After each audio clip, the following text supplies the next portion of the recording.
Hello students, my name is Dr. JP Singh, Head Department of Botany, RLSY College, Ranchi. Today I am going to start a topic carbohydrate for the student of semester 1, paper CC2. In this lecture, we will study the carbohydrates, structure, classification and its function. The term carbohydrate is derived from French term hydrate de carbone, meaning hydrates of carbon.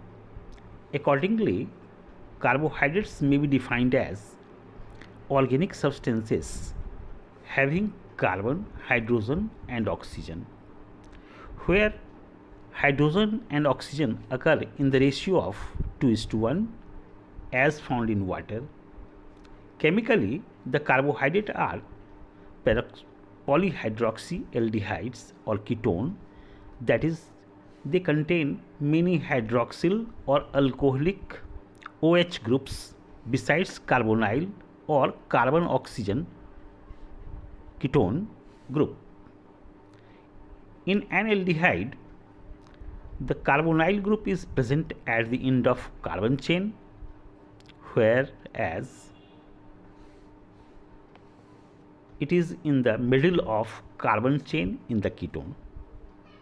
Carbohydrates having aldehyde group are called aldoles, as for example glyceraldehyde, xylose, glucose, ribulose, galactose, etc.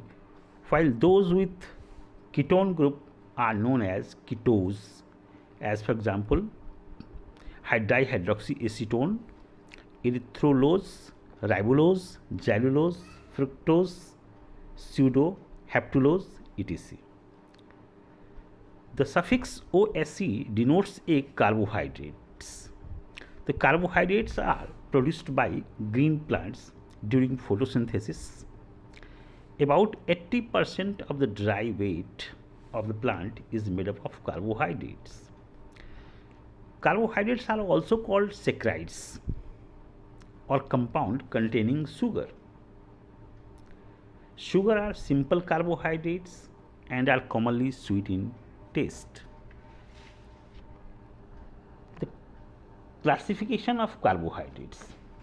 The carbohydrates have been classified initially on the basis of number of units produced by dilute HCl or enzymatic hydrolysis.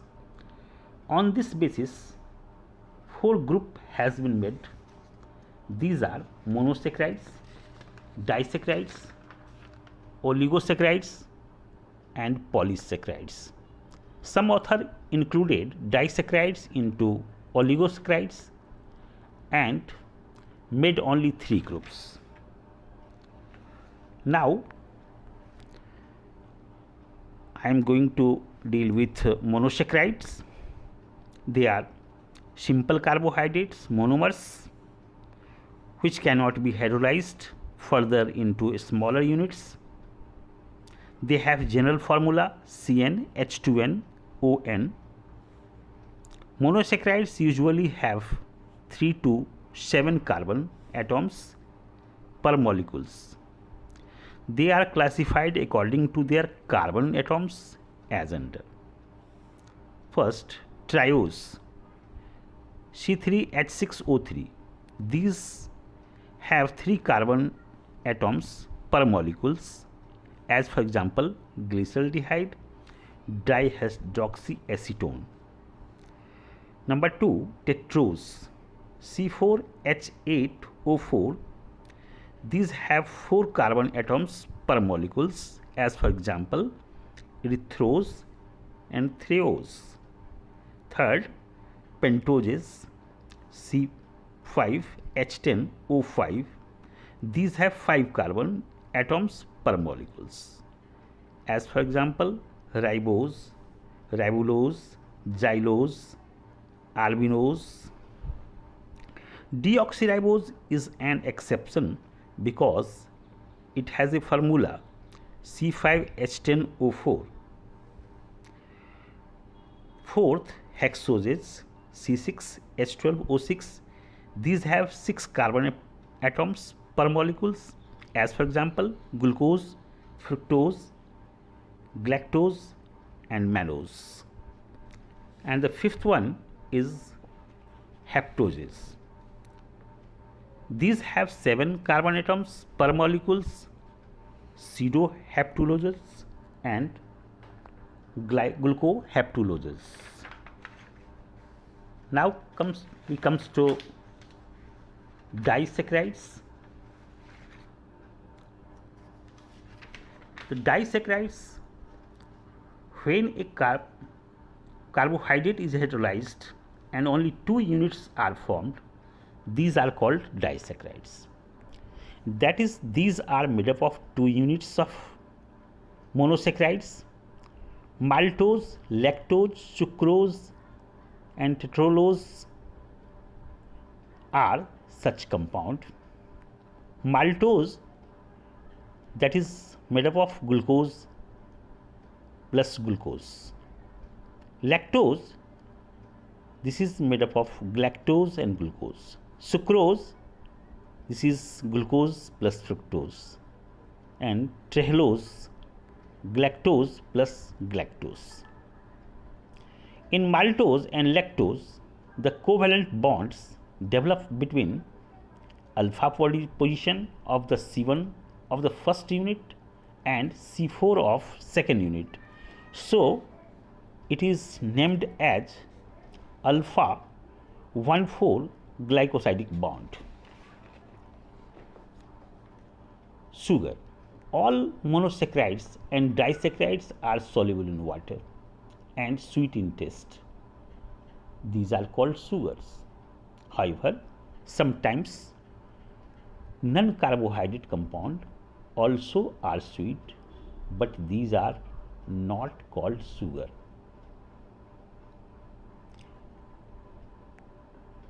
Sweetening index of some of the substances: fructose 170, sucrose 100, maltose 32, lactose 16. Reducing and non-reducing sugars. The monosaccharides, particularly aldose in open chain forms, act as powerful reducing agent. Ketoses have poor reducing properties. Among disaccharides, the second unit in both maltose and lactose has hemiacetal bonds free to open, and the aldehyde group behaves as reducing group. So these are semi-reducing sugar. On the other hand, in sucrose, C1 of the glucose binds with C2 of the fructose, and both the reducing groups become locked. Similarly, in trehalose, glycoside bonds develop between C1 of the both the galactose and molecules, and their hemiacetal bonds are locked. In water solution, there is no free aldehyde group, so these two compounds are non-reducing sugar. Now comes to oligosaccharides. Literally, a chain of a few monosaccharides unit is called oligosaccharides. Practically, a chain with 3 to 10 monosaccharides unit is considered as monosaccharides.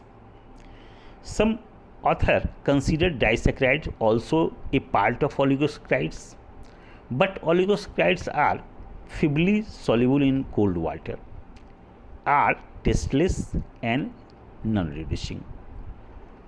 They have no independent biological property.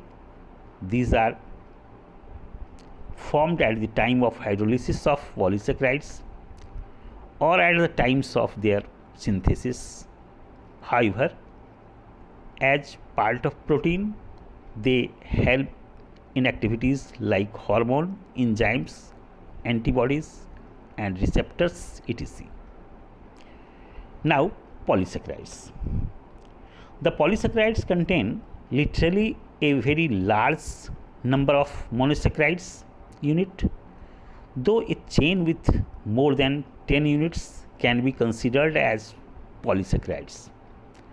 These are formed in nature either to store glucose or fructose in insoluble form of future use as a source of energy or for the formation of a structural substance. Some of the important polysaccharides are as follows. First, starch. It is formed in green plants as polymer of alpha D glucose. There are two forms of starch when it has only a straight chain made up by formation of alpha 1,4 glycoside bonds.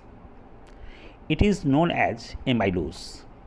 But when branches are formed by alpha 1,6 glycoside bonds, after every 20 to 22 glucose units, amylopectin is formed. Second, glycogen. It is formed in muscles and livers of animal as well as in fungi. Structurally, it is like amylopectin, but branches are formed by alpha 1,6 glycoside bonds. After every 8 to 10 glucose units, it is therefore more complex and compact structure. Now, insulin. It is a polymer of fructose bond in the root tubers of dahlia, Jerusalem, Alticohoc, and sugar beet, etc. Next, cellulose. It is a straight chain polymer of beta D glucose. As a result, every alternate molecule becomes inverted. It forms the cell wall of the plants. It cannot be digested by animal as they have no beta amylase enzyme. Beta D glucose is most abundant monosaccharide present in nature. Next, the chitin. It is synthesized in arthropods to form their exoskeleton. It is a polymer of galactosamine and amino derivatives of galactose. In addition to these forms of carbohydrate, there are many minor derivatives also, such as heparin sulfate found in connective tissue. Now, I discuss about the function of carbohydrates. Glucose acts as a respiratory substrate. It is broken down during respiration by every living cell to release energy. Second, glucose is the blood sugar of many animals.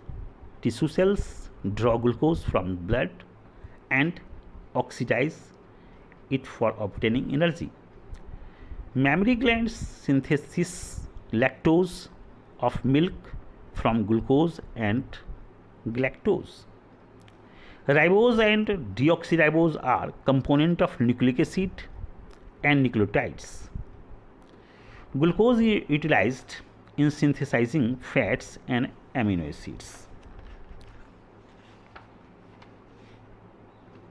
Starch and glycogen are two major reserve food in the living organisms on hydrolysis.